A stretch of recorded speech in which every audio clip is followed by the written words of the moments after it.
Hello, this is Michael Beatman with your Gateway FS Weekly Wrap-Up for Friday, April 1st. We had a prospective planting report and quarterly stocks out this week. On the week, looking at May futures, May corn was off 19. May beans took a pretty big hit. They were down $1.27 and a half. And May wheat continued its downward trend. It was off $1.17 and a half this week.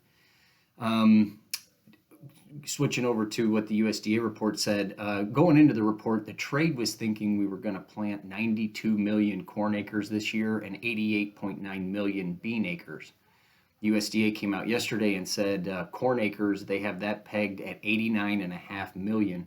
That was a 2.5 million acre miss on the corn side. And then beans, they said we're going to plant 91 million acres of beans. And that was a 2.1 million acre miss. So as you can assume, we did see beans fall on that big acres number and corn rise and rally yesterday. Today we saw a divergence, and I wouldn't be surprised if this happens here in the near future between the harvest months on corn. So harvest corn, which is the December contract, and further out, like going into March 23. That those contracts were up, so they were up in price, and the nearby corn was down based on just no new export news or anything like that. Also, it seems like all month, and then even again today, our broker put out a war update, a Ukraine war update. So that's really the news that we've been trading, and it kind of puts the U.S. farmer in a precarious situation, especially those guys that don't have their grain fully priced.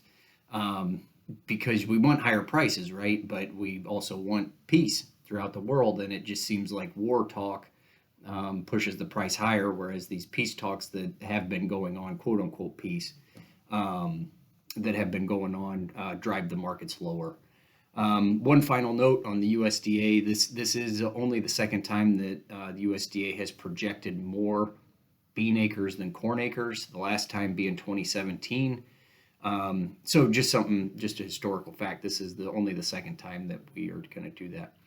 So focus turns back to the Ukraine war. Also looking for any kind of export news out of China, or if we could pick up any Ukraine, what Ukraine dropped on corn exports. If we could pick those up, we're also looking for those to possibly take us higher. As always, if you have any questions, please give myself, Adam Parker, or Phil Sally a call at 282-4000. Thank you.